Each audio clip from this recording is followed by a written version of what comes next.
Welcome to the deep dive. So, you sent us some fascinating sources today, really a kind of blueprint for professional success, drawing on, well, one of the most famous guides to human interaction ever written. That's right, Dale Carnegie's classic work. Exactly. And our mission today is to unpack the core, timeless principles from it. We want to give you that shortcut, the knowledge that could really transform your career and, frankly, your relationships too. And it's important to remember, this isn't just like abstract philosophy. It's grounded in some pretty high-stakes research. The findings, which came out of the Carnegie Foundation for the Advancement of Teaching way back, are still startling. Okay, what did they find? Well, get this. Mm. Even in really technical fields like engineering, they found only about 15% of someone's financial success comes down to their technical knowledge. Only 15%, seriously. Yeah. So where does the rest come from? Right. The other 85%, that Right. huge chunk, they attributed it to what they called skill in human engineering, basically personality, emotional intelligence, how you lead and interact with people. Wow, 85%. So this deep dive is really about mastering that part. Precisely. And, this book wasn't just some fad. It came out in 1937, became an absolute overnight sensation, got translated into nearly every language because it tapped into something fundamental about human needs that, well, it just doesn't go away. Okay, let's unpack this blueprint then. Let's start with what feels like maybe the toughest rule, the very first one in the sources. Don't criticize, condemn, or complain. Why is that the starting point? Why is avoiding criticism so foundational? It's fascinating, really, when you look at the psychology. Criticism. It's just futile most of the time. Because it doesn't actually inspire change, it just puts people immediately on the defensive. Right, they dig their heels in. Exactly. You wound their pride, their sense of importance, and what happens? They just start justifying themselves. You get resentment, not cooperation. But hang on, what about, constructive feedback? We hear all the time, especially at work, that you have to point out errors so people can improve. Isn't there a place for honest critique? But that's the impulse this principle really warns us about. The sources even bring up B.F. Skinner's research with animals. Oh, yeah. Yeah, Skinner found that animals learn much better and remember things longer when they're rewarded for good behavior, not punished for bad behavior. Makes sense. Positive reinforcement. Right. So the question the sources pose is, if punishment doesn't really work well even for animals, why on earth do we think it's effective for complex or emotional human beings? It's just inefficient at the end of the day.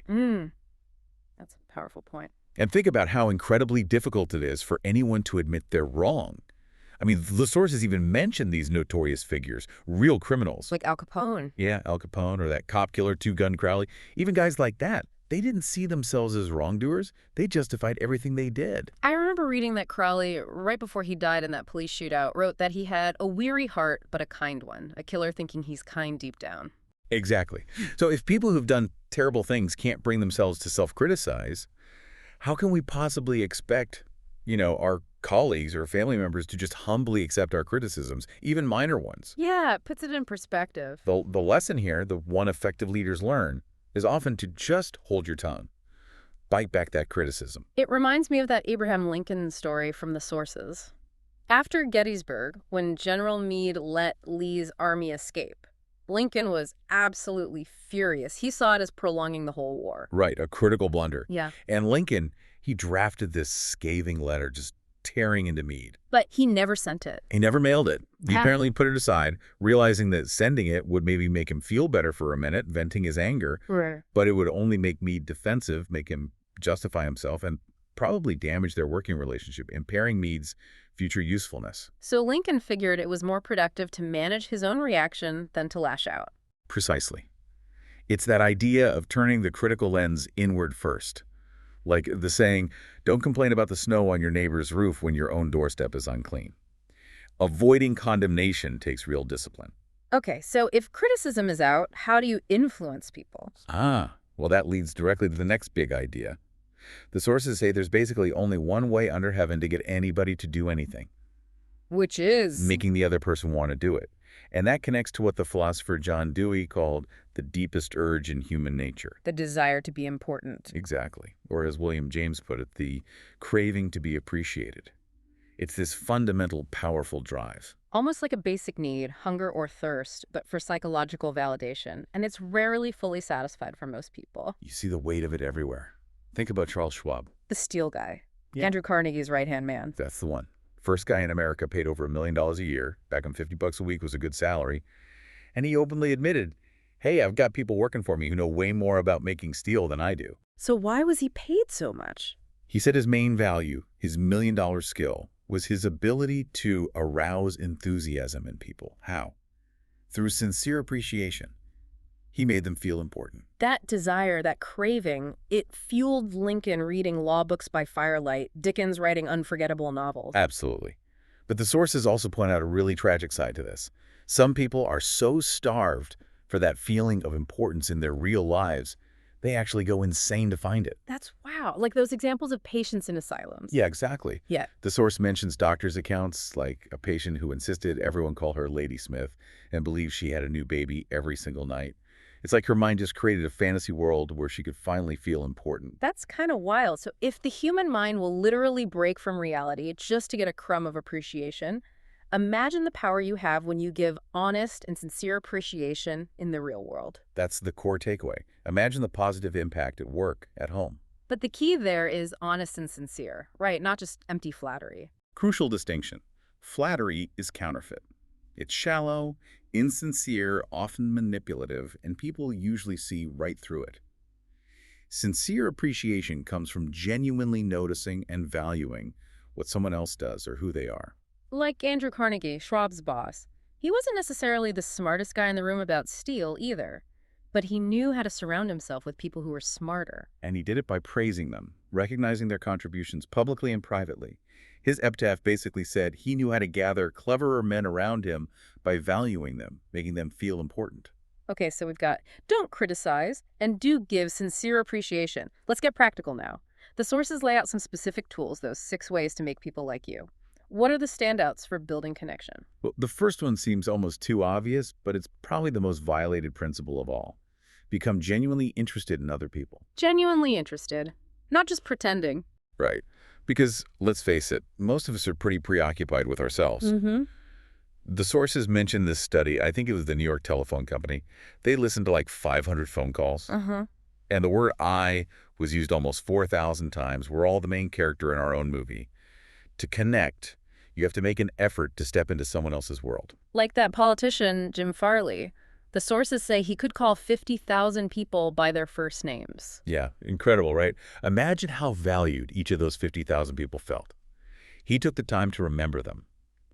In today's world, that's like networking superpower. Okay, so genuine interest. What else? A simple physical tool? Smile. Charles Schwab in him again. He swore his smile was worth $1 million to his career. $1 million smile? Apparently. And there's that story about William Steinhardt, the stockbroker. He described himself as this grumpy, critical guy. He decided to try an experiment. Just force himself to smile genuinely when he greeted people at home and at work. He said it completely transformed his interactions almost overnight. His family life got better. His business results improved just from consciously deciding to smile more.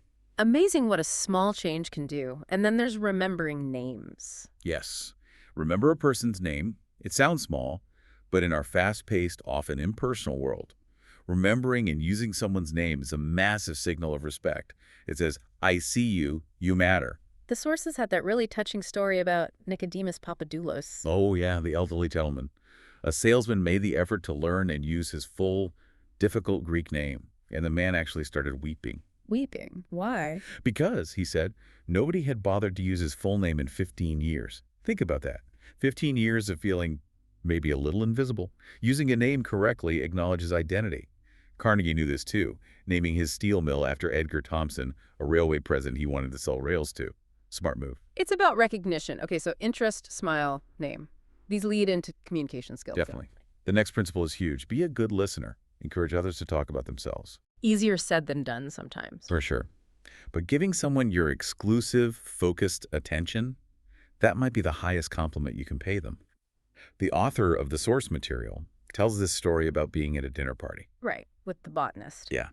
He basically just asked the botanist questions about plants and listened intently for hours. Said almost nothing about himself. And afterwards, the botanist told the host that the author was a most interesting conversationalist. Even though he barely talked. Because he made the other person feel interesting by listening. So how do you become that good listener? By applying the next principle.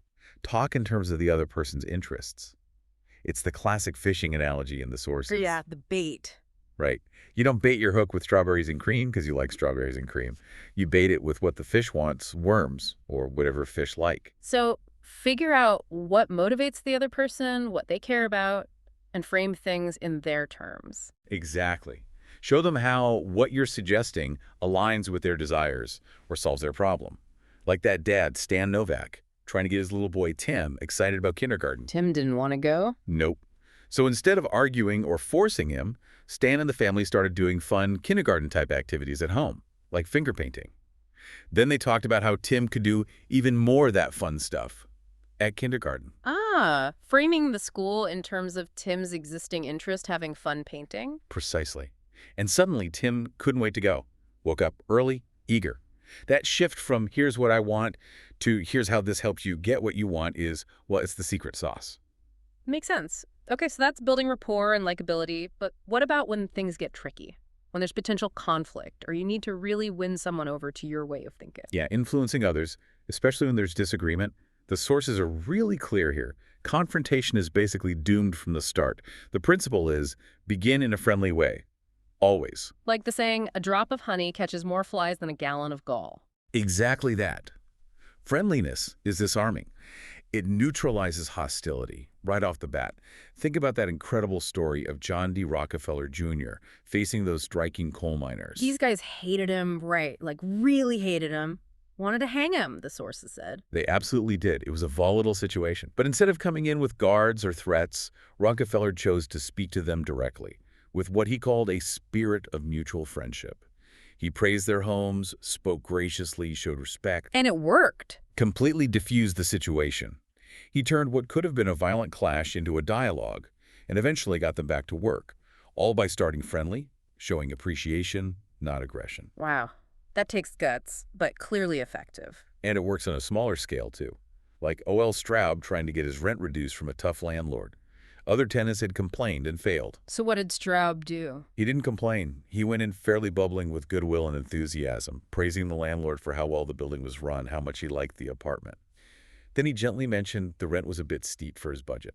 And the landlord lowered it? Yep, he got the reduction because he started friendly and appreciative instead of critical and demanding. Okay, so friendliness first. But what if you're the one who messed up? Ah, great question. That leads to another powerful principle. If you're wrong, admit it quickly and emphatically. Don't hedge, don't minimize, just own it. That sounds humbling. It is, but think about the effect.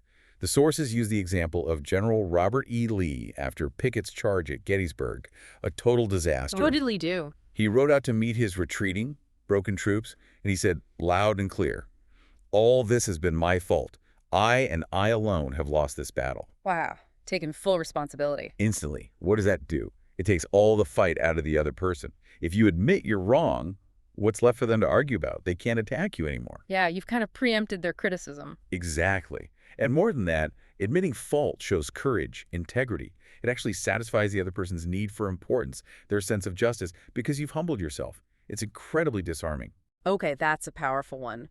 What's the final piece of this influence puzzle? It's arguably the cornerstone of resolving almost any conflict. Empathy. Try honestly to see things from the other person's point of view. Really put yourself in their shoes. See it from their side. And when you do that, you unlock the ability to use what the sources call a kind of magic phrase. It's simple, but profound. I don't blame you one iota for feeling as you do. If I were you, I would undoubtedly feel just as you do. If I were you, I'd feel the same way. Pretty much. Think about how that lands. It instantly stops arguments. It shows you understand, you validate their feelings, even if you don't agree with their position entirely. There was that example of the radio host who made a mistake about Louisa May Alcott. Right. He said she lived in New Hampshire, but she was famously from Concord, Massachusetts. He got this furious letter from some historical society lady in Massachusetts. Well, did he argue back with facts? Nope. He called her up, didn't defend himself. Instead, he apologized profusely and said something like, you're absolutely right to be upset. Massachusetts should be incredibly proud of Louisa May Alcott. If I were from Concord, I'd be just as indignant. He used that empathy. He saw her anger came from state pride, not just wanting to be right. Exactly. And by validating that feeling, seeing it from her perspective, he completely turned her around. She went from critic to potential ally. He transformed the conflict just by trying to understand her viewpoint. Okay, so wrapping this all up, what's the big takeaway for you listening right now? We've gone through these principles, tested over decades, from huge figures like Lincoln and Rockefeller down to everyday interactions. They really are presented as shortcuts, aren't they? Right. Ways to master that 85% of success that comes down to people skills, not just technical know-how. Yeah, and the author, Dale Carnegie, he was really clear, wasn't he? The point isn't just to know this stuff. Right. He quoted Herbert Spencer saying, "The aim of education isn't knowledge, but action." These principles aren't just interesting ideas to think about. They're meant to be tools you actually use to form new habits. They work together, don't they? Appreciating people, understanding their interests, admitting when you're wrong. It's a whole system. It is. It's a mindset shift towards focusing on the other person. So we've given you the framework, the psychology, the practical tools. Now, maybe the final thought for you to chew on is this. Since these principles only work if you actually do them, which one feels like the single biggest challenge for you personally right now? Which one runs most counter to your current habits? Is it biting back criticism? Is it remembering to smile? Is it truly trying to see the other person's perspective when you disagree? Yeah, identify that toughest one for you. And then think about this. What's one small, concrete step you can take today, like right after listening to this, to start turning that principle from just knowledge in your head into an actual ingrained habit? Because, as Shaw said, we learn by doing. What will you do differently?